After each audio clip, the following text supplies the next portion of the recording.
Shalom kekasih-kekasih Tuhan, selamat berjumpa kembali di Suara Marturia, Rabu 7 Februari 2024. Apakah hari ini kita ada sukacita untuk mendengarkan firman Tuhan?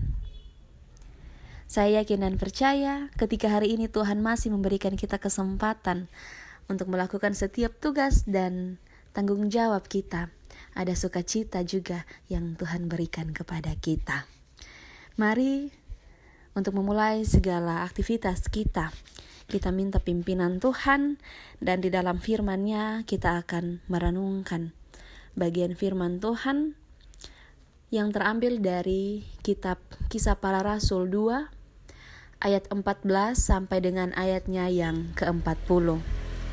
Kitab Para Rasul 2 ayat 14 sampai dengan ayatnya yang ke-40.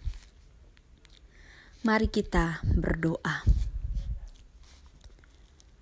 Segala puji syukur Tuhan kami panjatkan kehadapan hadirat-Mu ya Allah Bapa di sorga. Bapa yang begitu mengasihi kami. Bapa yang begitu setia di dalam kehidupan kami dan tidak pernah meninggalkan kami. Terima kasih untuk waktu pemberian-Mu di dalam kehidupan kami. Hari ini kami datang di hadapan hadirat-Mu yang kudus. Kami minta kekuatan daripada-Mu ya Bapa. Kami akan membaca dan merenungkan firman kebenaran-Mu. Mari Bapa Engkau memberkati kami, sehingga apapun yang kami baca ini boleh kami lakukan di dalam kehidupan kami setiap hari. Berfirmanlah kepada kami, karena kami sudah siap untuk mendengarkannya. Amin. Kitab Kisah Para Rasul 2 ayat 14 sampai dengan ayatnya yang ke-40. Khotbah Petrus. Maka bangkitlah Petrus berdiri dengan ke-11 rasul itu.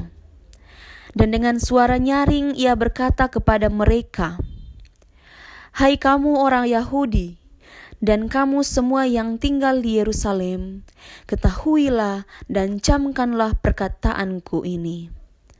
Orang-orang ini tidak mabuk seperti yang kamu sangka, karena hari baru pukul 9. Tetapi itulah yang difirmankan Allah dengan perantaraan Nabi Yoel. Akan terjadi pada hari-hari terakhir, demikianlah firman Allah, bahwa aku akan mencurahkan rohku ke atas semua manusia, maka anak-anakmu laki-laki dan perempuan akan bernubuat. Dan teruna-terunamu akan mendapat penglihatan, dan orang-orangmu yang tua akan mendapat mimpi. Juga ke atas hamba-hambaku laki-laki dan perempuan akan kucurahkan rohku pada hari-hari itu, dan mereka akan bernubuat. Dan aku akan mengadakan mujizat-mujizat di atas, di langit, dan tanda-tanda di bawah, di bumi, darah dan api, dan gumpalan-gumpalan asap. Matahari akan berubah menjadi gelap gulita, dan bulan menjadi darah sebelum datangnya hari Tuhan, hari yang besar dan mulia itu. Dan barang siapa yang berseru kepada nama Tuhan akan diselamatkan. Hai orang-orang Israel, dengarlah perkataan ini. Yang aku maksudkan ialah Yesus dari Nazaret, seorang yang telah ditentukan Allah dan yang dinyatakan kepadamu dengan kekuatan-kekuatan dan mujizat-mujizat dan tanda-tanda yang dilakukan oleh Allah dengan perantaraan Dia di tengah-tengah kamu, seperti yang kamu tahu. Dia yang diserahkan Allah menurut maksud dan rencananya telah kamu salibkan dan kamu bunuh oleh tangan bangsa-bangsa durhaka. Tetapi Allah membangkitkan dia dengan melepaskan dia dari sengsara maut, karena tidak mungkin ia tetap berada dalam kuasa maut itu.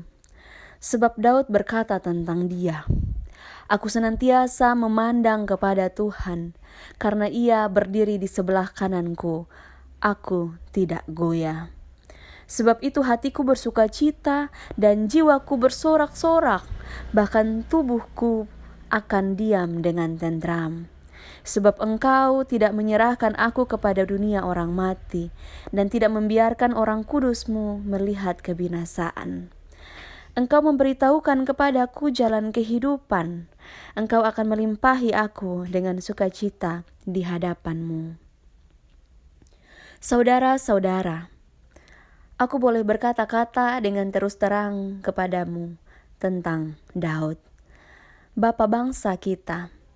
Ia telah mati dan dikubur, dan kuburannya masih ada pada kita sampai hari ini. Tetapi ia adalah seorang nabi, dan ia tahu bahwa Allah telah berjanji kepadanya dengan mengangkat sumpah bahwa ia akan mendudukan seorang dari keturunan Daud sendiri di atas tahtanya. Karena itu, ia telah melihat ke depan dan telah berbicara tentang kebangkitan Mesias. Ketika ia mengatakan bahwa dia tidak ditinggalkan di dalam dunia orang mati dan bahwa dagingnya tidak mengalami kebinasaan. Yesus inilah yang dibangkitkan Allah, dan tentang hal itu kami semua adalah saksi. Dan sesudah ia ditinggikan oleh tangan kanan Allah dan menerima Roh Kudus yang dijanjikan itu, maka dicurahkannya apa yang kamu lihat dan dengar di sini. Sebab bukan Daud yang naik ke sorga, malahan Daud sendiri berkata, Tuhan telah berfirman kepada Tuanku, duduklah di sebelah kananku, sampai kubuat musuh-musuhmu menjadi tumpuan kakimu. Dari seluruh kaum Israel harus tahu dengan pasti bahwa Allah telah membuat Yesus yang kamu salibkan itu menjadi Tuhan dan Kristus. Ketika mereka mendengar hal itu, hati mereka sangat terharu. Lalu mereka bertanya kepada Petrus dan rasul-rasul yang lain, apakah yang harus kami perbuat, saudara-saudara? Jawab Petrus kepada mereka, bertobatlah dan hendaklah kamu masing-masing memberi dirimu dibaptis dalam nama Yesus Kristus untuk pengampunan dosamu. Maka kamu akan menerima karunia Roh Kudus. Sebab bagi kamulah janji itu, dan bagi anak-anakmu, dan bagi orang yang masih jauh, yaitu sebanyak yang akan dipanggil oleh Tuhan Allah kita. Dan dengan banyak perkataan lain lagi, ia memberi suatu kesaksian yang sungguh-sungguh, dan ia mengecam dan menasihati mereka, katanya, berilah dirimu diselamatkan dari angkatan yang jahat ini. Demikianlah pembacaan firman Tuhan. Berbahagialah setiap kita yang tidak hanya membaca, tapi juga mau melakukan di dalam kehidupan kita setiap hari. Kekasih-kekasih Tuhan, Shalom. Tema yang menuntun kita di dalam perenungan pada saat ini ialah perkataan keras melembutkan hati. Sekali lagi, perkataan keras itu melembutkan hati. Bagi saya tema ini sangat menarik untuk sama-sama kita renungkan melalui firman Tuhan hari ini. Dan di dalam tema ini kita bisa berpikir, kita bisa berefleksi. Ternyata melalui perkataan yang keras, perkataan yang menyadarkan orang-orang karena kesalahan-kesalahan yang telah dilakukan, itu dapat melembutkan hati orang, dapat mengubah cara seseorang berpikir, dan itu tentunya mengubah cara hidup juga. Dan pada saat ini kita akan berefleksi tentang Rasul Petrus. Rasul Petrus yang berkhotbah untuk pertama kalinya sesudah pencurahan Roh Kudus. Jadi dengan keberaniannya, dengan kesabarannya, Rasul Petrus ini memberitakan tentang siapa Yesus. Dan ketika dia berkhotbah, banyak orang Yahudi dari berbagai daerah ini berkumpul di Yerusalem untuk perayaan Paskah dan Pentakosta. Jadi ketika mereka berkumpul, mereka mendengarkan khotbah dari Rasul Petrus.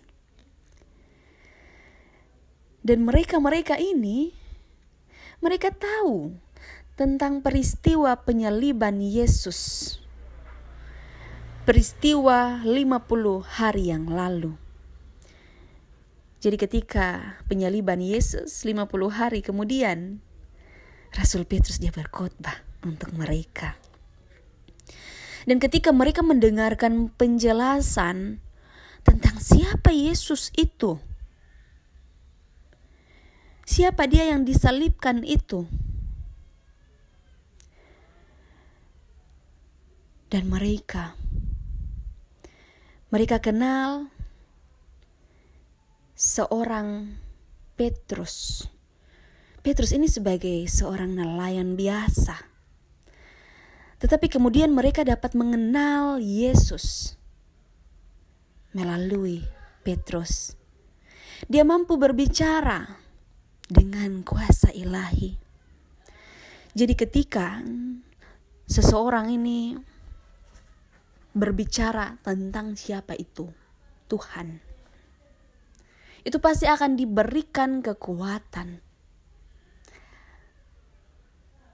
akan diberikan berkat ketika berkata-kata. Jadi tidak kosong ketika menyampaikan tentang siapa itu Yesus. Jadi kita yang diberikan kesempatan untuk hari ini kita berbicara tentang siapa itu Yesus. Oh, Yesus ini adalah Tuhan yang maha baik. Tuhan yang rela turun ke dunia untuk menjadi sama dengan manusia. Dia datang dengan kerendahannya supaya banyak orang ditebus, banyak orang merasakan kasih Allah itu. Dan yang perlu kita tahu bahwa ketika Yesus tidak rela, maka kita tidak akan mengetahui tentang bagaimana kasih Allah kepada kita. Tapi karena kasih Yesus yang begitu besar di dalam kehidupan kita, kita bisa mengetahui siapa itu Allah. Karena Allah itu Allah yang transenden. Dan Allah memberikan Yesus sebagai juru selamat kita. Dan di dalam hal ini, Rasul Petrus mau memberikan kita gambaran terkait dengan hal ini. Begitu juga di dalam situasi ketika dia berkhotbah. Dan sebagai orang Yahudi yang tinggal di Yerusalem, mereka ini mengetahui nubuat Nabi Yoel juga tentang pencurahan Roh Kudus. Dan ketika mereka mendengar khotbah Rasul Petrus, mereka ini disadarkan bahwa nubuat itu telah digenapi pada peristiwa Pentakosta. Jadi mereka ini dituntun oleh Roh Kudus melalui khotbah Rasul Petrus untuk memahami dengan benar tentang siapa Yesus. Jadi ketika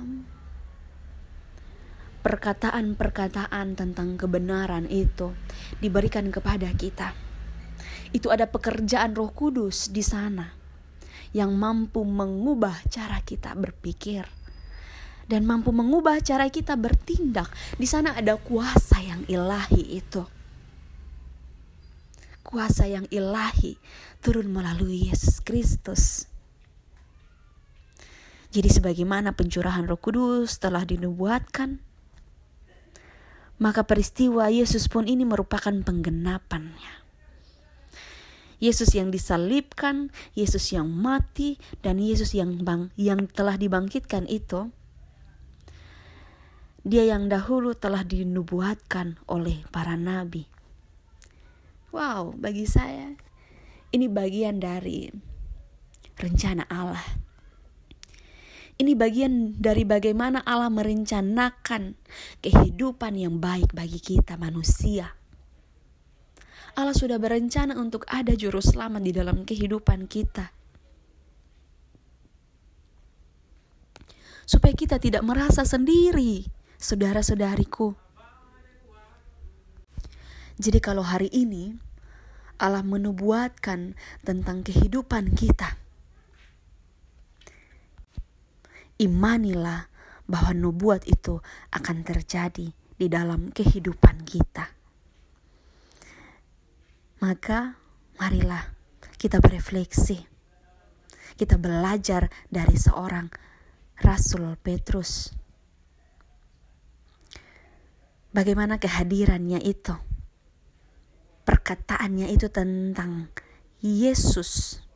Yesus yang disalibkan, yang mati dan dibangkitkan itu. Dan bagaimana orang-orang bisa percaya dengan Yesus. Dan melalui kuasa daripada Allah diberikan kepada Rasul Petrus. Dan Rasul Petrus, dia pakai kuasa itu untuk memberitakan perkataan-perkataan yang baik. Dan perkataan yang baik itu melembutkan banyak hati. Dan dia mengatakan bahwa jadi seluruh kaum Israel ini harus tahu dengan pasti bahwa Allah telah bernubuat. Allah telah membuat Yesus yang kamu salibkan itu menjadi Tuhan dan Kristus. Jadi benar-benar dia menggambarkan bagaimana siapa itu Yesus. Jadi orang mengerti, orang paham dengan benar. Khotbah yang menyejukkan hati, membuat hati banyak orang berbalik dan memutuskan untuk dibaptis. Bagi saya ini kebenaran. Ketika kita berbicara tentang kebenaran dan banyak orang memutuskan untuk berbalik kepada hidup yang benar, memutuskan untuk berbuat hal-hal baik, itu kuasa daripada Allah. Mari kita terima api Roh Kudus itu, sehingga api Roh Kudus itu bisa membakar setiap kita, sehingga mau menerima keselamatan. Kiranya Roh Kudus terus menyala di dalam hati kita, dan segala sesuatu yang kita lakukan itu terus menjadi berkat, sama seperti Rasul Petrus menjadi berkat bagi banyak orang. Banyak orang disegarkan, banyak orang diselamatkan. Tuhan Yesus memberkati saudara-saudariku sekalian dari saat ini di dalam tugas dan tanggung jawab yang sedang dikerjakan. Biarlah kekuatan daripada Tuhan terus dilimpahkan kepada kita semua. Amin. Mari kita berdoa.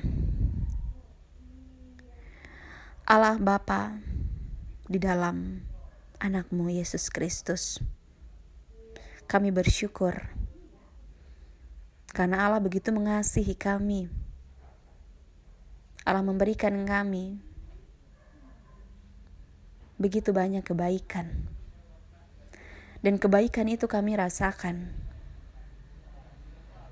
Kami tidak mampu membalasnya karena cinta-Mu begitu besar di dalam kehidupan kami. Firman-Mu mengajarkan kami belajar dari Rasul Petrus untuk terus berkata-kata dan mengubah banyak hati. Bagaimana kita bisa mengubah hidup orang dengan cara yang baik, dengan perkataan yang baik, supaya nama Tuhan terus dipuji dan dipermuliakan di mana saja kami berada. Melalui hikmat dan kebijaksanaan, berikan kami kekuatan untuk melakukannya ya Bapa, sehingga kami mampu untuk melakukannya kepada siapa saja dan di mana saja kami berada. Mari memberkati hidup dan kehidupan kami ya Bapa. dari saat ini sampai selama-lamanya. Amin. Kekasih-kekasih Tuhan, terima kasih telah mendengarkan firman Tuhan. Kiranya kasih Kristus terus dinampakkan di dalam kehidupan kita setiap hari. Shalom, Tuhan Yesus memberkati. Bapa, sentuh hatiku.